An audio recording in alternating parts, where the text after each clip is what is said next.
Hi. I'm back from the dead. Long story short, I will be traveling to Belize for a Christian mission trip with my pastor because he invited me. Yeah, I'll be gone in a week or so. More details about that at the end. Anyways, yeah, so I was in the middle of doing my Zodiagram part 2, but the bad news is that I have to start over because I freaking lost my screen video recording process. I have to start all over again. And I'm so sorry, everyone. I'm gonna have to try a script. The first part wasn't scripted because part 2 is much longer. Yeah, I was having a meltdown the past few days because of my wasted time and energy. That's why I'm going to do a different video this week. But also my part 1 video of this similar topic got over 80 views and well, it's the highest in demand. I'll probably do the Zodiac one after my trip since that one isn't that important. 100 views on this video if it's possible, woo! Same number of likes goal as last time, which I believe was 8. So here's part 2 of the strangest people I have encountered. In the year 2010 when I was in 7th grade, I had a class where you had to learn to be a leader. Well, the popular kids were the ones that, funny enough, probably the only class they were able to ace. So this was a series of events that came together. This is about a group of kids, but I'll be talking about 3 of those people in that group. One guy, I'll name him Trevor, was talking literally behind my back, whispering to his buddies about how weird I wrote on paper and the way I sat. I was listening to the entire conversation and looking at them. The thing is, he was pretty much one of the trolls everyone knew he shouldn't be taken seriously. And so was I. Here's the thing, in all seriousness, I would 97% of the time mind my own business and keep to myself. Mostly during middle school days, because I didn't want to die by the stares of a bunch of middle schoolers surrounding my dying body. Probably one of the worst ways to die. I also kept to myself because I couldn't articulate as well in anything like I'm able to do now, like expressing my ideas, emotions, epiphanies. I mostly trolled when I was messed with. And yeah, I'd get those asshats that would be cruel to me, and then I would reply with a harmless joke like, "Your shirt looks boring?" Like that freaking simple because I sucked at shooting actual good insults and yet they'd get so offended. Trevor would be one of those babies and would tell on me to the teacher, and the teacher thought I had evil intentions, and so she would place me on the table where the bad kids belong. It wasn't even a good table. It was always too hot or too cold in that spot. The tabletop had the weirdest texture, probably because of how much abuse it went through. Did I mention the teacher was a huge bitch? She literally did not like me. And honestly, she was the kind of teacher that didn't put a lot of effort in getting to know students very well. She would jump to conclusions. She was just emotionally lazy in that way. And so I was categorized as one of the bad kids in her eyes, which I can guarantee only the bitch teachers would categorize me as one of the bad kids. And for some reason, it was always worse after I got diagnosed with the mental illnesses I have, one of them being Tourette's syndrome. Anyone remember Tourette's guy? Yeah, that meme did not make things better in my life. I was compared to him a few times, fortunately just a few, but not a lot of people were absolute monsters to go any further. Anyways, they would tell me I was doing it for attention or finding an excuse, which was complete BS because I got diagnosed by professionals and staff at my school were A-okay with giving me accommodations. They didn't argue with that. They wanted what was best for me. Those teachers really took advantage of my anxiety and shyness because they knew I couldn't report them for their emotional abuse. It sucked because I got taken advantage so many times because of my crippling anxiety and shyness. Anyways, those kids laugh, make fun of me literally behind my back, even though I could literally hear them. But anyways, in that group, there were a few girls. 2 of them were these tall blondes. Let's call them Kendall and Kylie. I'm sorry, everyone. And they'd always make fun of my tan skin. I never took it personally because, well, it was stupid. But they also said they hated me for my Tourette noises. My teacher didn't like the 2 girls either, but if she had to pick, she would pick them over me. Yes, racism over mere ticks. Yes, everyone, this is humanity. So one day there was this assignment that everyone had to do, and it was a very stressful assignment. People were in actual tears over it, and I'm not gonna lie, it was a very hard assignment. I think I was also in tears, but anyways, the popular kids were crying too, and Kylie was eating a protein bar saying, "If I gain weight, my mom will kill me. I need this bar." Implying that if the assignment made her sit around for too long with little activity, obviously she would gain some weight. So a meal replacer during class was her best bet in order to buy more time to work out when she got home. I also struggled with weight myself, so I could empathize, and with the medication I was taking for my mental health, it made me gain a lot of weight. Fun fact, years ago when I was on meds, I was diagnosed with a liver abnormality, which was one of the side effects of the medication I was taking. Fast forward today, I was trying to get back to medication, and do you guys remember me mentioning how I was having liver issues recently? Yeah, it was that once again, but for some reason it was worse than when I was 14, 15. Yeah, if you're wondering why I decided to go back to meds, I was told I had to stabilize myself. Obviously that didn't work, no matter how much I protested. Word of advice, don't give in to peer pressure. You'll lose an organ or your life. So when I was having a mental breakdown over the assignment, my vocal tics were out of control. The teacher was so annoyed, and so was everyone else that didn't like me. The rest of the class really didn't mind and continued on. But oh boy, Trevor decided to pick his butt up and shove his face near mine and began to mock me by repeating all the noises I made, with a glare to go along with it. I attempted to ignore, and thankfully he went back to his seat. Kylie was then crying and was whispering something to Kendall, and that's when Kendall stood up all high and mighty and walked close enough to only be a few feet away from me, and then she shrieked, "You're a terrible example for the entire student body. You should be expelled and taken to the court to get your house and human rights taken away." And, like, for real, I thought she was joking. But oh boy, that girl was probably the most spoiled girl I've ever met, and she was dead serious. I just almost started crying in response, and the teacher just looked at me as if she was saying, "You got what you deserved." And I honestly couldn't believe it. I just announced to the entire class that I was dropping out of the class and never returning. Half the class was just devastated, but the popular kids were more than thrilled. Kylie was smiling in absolute glee and started singing some gospel hymn. Oh my gosh. I was simply in absolute disbelief. All the popular kids were gathered together singing what appeared to be like some kind of kumbaya, and I just died on the inside. Everyone in the classroom was so angry, and they attempted to stick up for me, but obviously popular kids always have some sort of advantage that make them hold the power they have. Like, one of them has a parent that owns a law firm or something like that. But anyways, Miss Total Ass Hair Wipe with her blonde bonbon hair strutted her way to help me get the fuck out of her class, and I was in absolute shock. I was holding back tears and my friends were just absolutely speechless. They wanted to help me, but the teacher sneered, "She can pick her junk up by herself. Careful, you might contract what she has." Basically picking on my mental illnesses, like they were contagious. One of them ended up talking back to her saying, "You don't know who the heck she is even like or how she lives her life. Do you want to go through what she is going through every single day?" And do you know what that tumor replies with? "Oh dear, you'll see what she is. She's nothing but trouble and will end up ruining everyone's lives. She deserves nothing but endless work." Oh, I didn't mention she always criticized for the way I dressed. Yeah, maybe I dressed 2 or 3 younger than my age, but it's better than something actually inappropriate. It's not like I wore graphic t-shirts that would say something graphic or offensive. But anyways, Kylie immediately stopped crying, like what the fuck, was she faking it? And then started laughing absolutely hysterically and crying tears of absolute joy.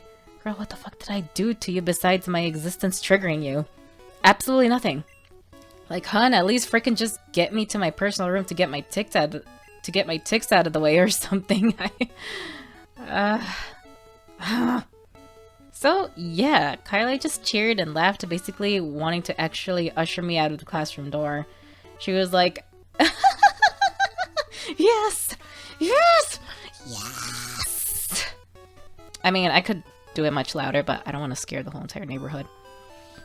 Somebody have her see Dr. Harleen Kinsell, because that laugh still scars me to this day. I never even interacted with that girl once, besides Kendall being a messenger for her rarely, but, like, I must have struck a nerve somehow. So, I had a meltdown and was about to fully drop out of the class to sacrifice my grade and overall in the trimester. I packed my things and ran to the corner of the hallway, but my anxiety causing me to be afraid to walk across the building to see my case manager because walking alone scared me. I was forced to anyways, and well, I spoke to my case manager. She said that I had to continue to the class because there was absolutely no way I could just sacrifice my grade and end up with a bad grade record. Fortunately, my mental health support team at the time helped me cope and find ways to deal with the situation.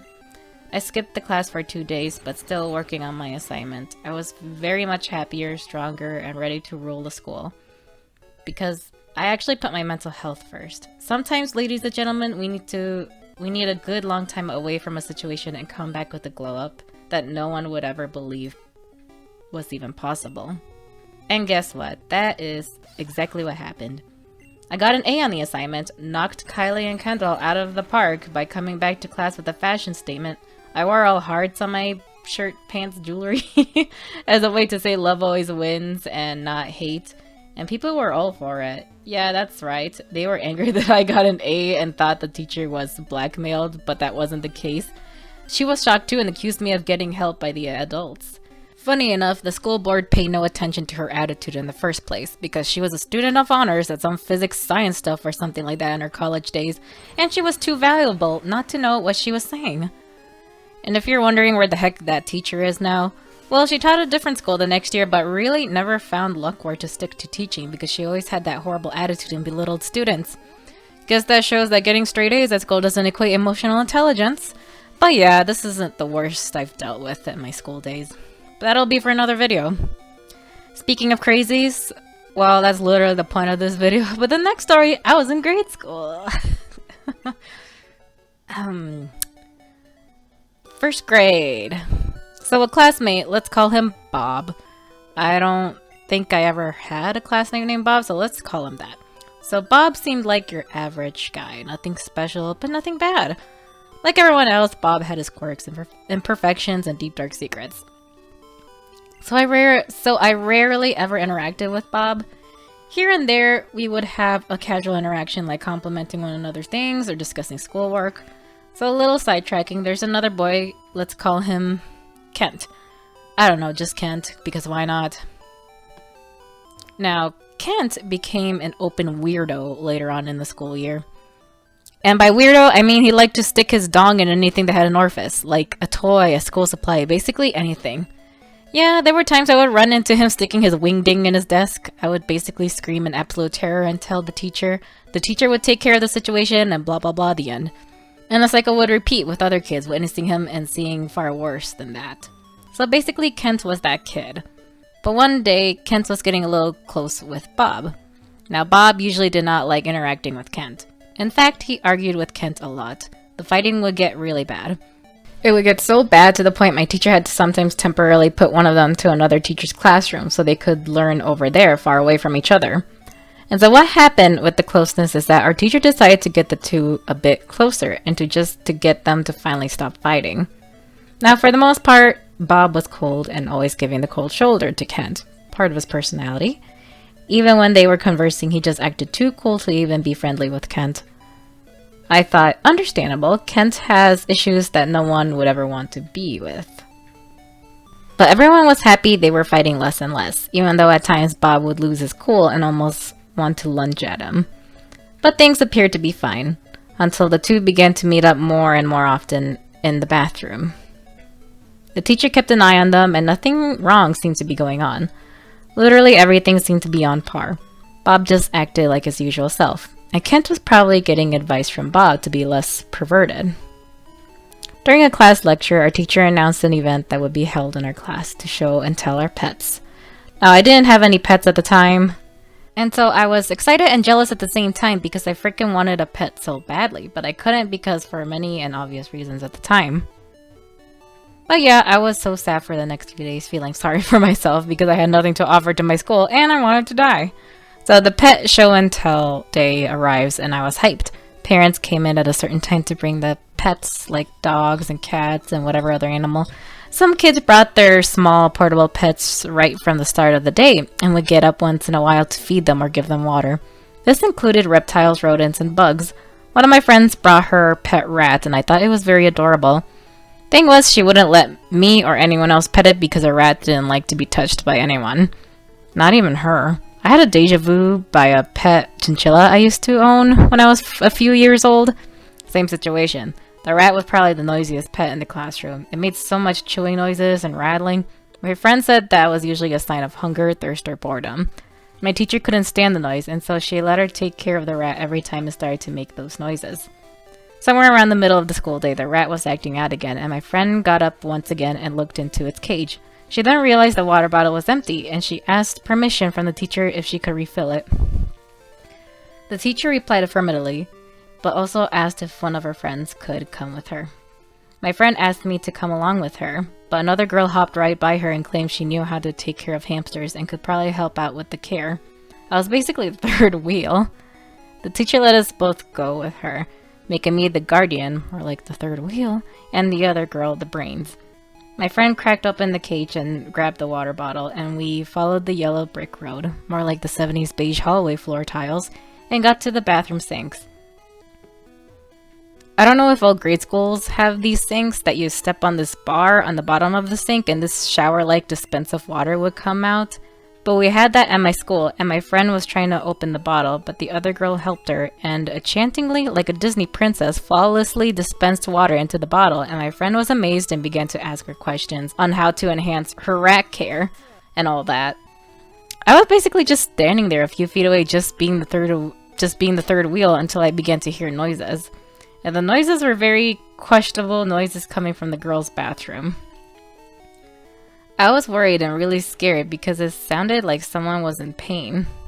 I was too frightened by the noises, so I asked the girls if they knew what the sounds were. The rodent whisperer, being the brave soul she was, simply immediately marched into the bathroom to angrily shut down whatever was occurring in there. But the moment she stepped in, she shouted at the top of her lungs, "What are you doing to him? Oh my gosh!" Then she ran out and immediately ran back to our classroom. My thoughts ran worrying what was in the bathroom, and I started to panic. And I just rolled into a ball out of fear. My 6-year-old brain was expecting some monster in the bathroom eating another kid. I was too busy protecting myself that I didn't even warn my friend not to go in or she'd get eaten alive too. Because I heard a scream in absolute horror, and I tightened my cowardly ball self even more. I yelped, "What? What is happening? I'm scared." And she yelled, "Bob." And then I screamed, "Bob? Bob is going to die, oh no." And she screamed back, "No, Bob is hurting his turtle." And I just gasped and thought in my 6-year-old head that Bob was giving his turtle a spanking with his belt like how I did as a punishment. I immediately got up and was about to go in the bathroom, but then I yelled, "Why is he in the girls' bathroom?" And my friend was trying to gently push me away from the door to the bathroom, and she said in a shaking voice, "I don't know why. He is there with his turtle. Kent made him bad." My eyes widened 10 times their size, realizing what she meant, and I couldn't move. Instead, I just stood there, and right on time, our teacher came rushing in and began to yell at him to stop and scolded him. So before we went to the bathroom, Bob had his turn to give his turtle a little swim that he wanted to do in the sink with his turtle that he brought. Simply just for a short while, because his turtle supposedly needed space to exercise. My teacher thought that was a good idea and agreed to do it for a couple minutes. Guys, if you have a turtle, please tell me if that's true or not, if they need to swim in larger spaces once in a while. But yeah, as you can already tell, I have no idea if he was just sticking his doodle in the turtle's shell and nothing else. I hope it was at least just that and nothing more. I mean, Bob was so embarrassed that he was practically running out streaking style, but our teacher pulled him back and yelled at him to pull up his pants and zip up. Me and the girls wanted to die. We were paralyzed. I mean, we were little kids. We didn't know how to deal with it. The teacher told us to go back to the class, and well, obviously we did. Back in class, everything seemed normal. Some of the kids were curious to what happened, but we just couldn't say a word. Before school ended, our teacher was talking to both of the boys. What in the heck made Bob go nuts? I mean, they both were saying different things, and well, what was concluded at the end is that Bob just snapped. My theory is that Bob's parents would pressure him so much in being this perfect person that he probably couldn't handle it anymore and didn't know how else to express his emotions. Bob, dear, dingling your turtle is definitely not the way. But alas, c'est la vie. The thing is, the entire class didn't even know what he did. And so for those that didn't know, they treated him the same as usual. But those that did could not see him the same way ever again. I wanted to give him another chance in normality, but my peers would pull me away, shaking their heads as if saying, no, he is forever ruined. I never saw Bob ever again in any more of my classes in the following years. He still attended the school because his name would pop up once in a while in academic excellence notices. So that will be all for today's video, everyone. So, the life update. So this trip will mean a lot to me. If no one knows, Belize is a tiny country that is attached by the tail of Mexico. So way down south. I will be gone for a week on Monday. It's a church kind of trip mission thing, and I was invited to get a lot of things off my head. It's an all expense paid one, besides obviously my personal expenses. It's definitely not a vacation, but it is a trip that fulfills a purpose to help others, and I will definitely be learning very important skills of actual independency and such. So I will be attempting to work on a video, whether that be the zodiac rants or a totally different one while I'm gone. So no video next week. 2021 so far for me has been filled with ups and downs, but I really like 2021. It's a year of rebuilding for me, and there have been very bad but also very good. I've dealt with people that wanted to do harm to me. I had some health issues, got financially robbed by a gold-digging friend who eventually got pregnant for the 3rd time with no dad. Yeah, I definitely won't be getting that money back anytime soon. And falling out from a person I thought really cared about me. But I know God lets that happen because there are better things. Not only the trip, but I'm dating someone new and lovely, got this amazing job opportunity that has given me a much better pay and caring coworkers, and I'm probably getting a raise too. I received a bonus check, no, not from Biden if that's what everyone's thinking, from a job because I handled the work so well, and they were surprised I stuck around because 3 people out of 6 quit the job because it was so overwhelming. I worked with kids, but it was a lot better than my first old job at retail. Ugh, Karens are so caring. And I began to focus on my health and work out as much as I can, and was able to lose 20 pounds in less than a month. I feel healthier, people around me notice me a lot more. To those people who really thought they got me, let me just tell you this, you didn't. Sorry your life is so bitter you have to make others feel the same by projecting all of your insecurities onto others by calling me and other amazing people ugly, weird, useless, and leeches. Well, guess what? At least leeches were used for hundreds of years for medical uses for blood circulation that actually helped, unlike parasites eating away my heart and soul just to feed your egos. I'm such a whore I am. Oh no.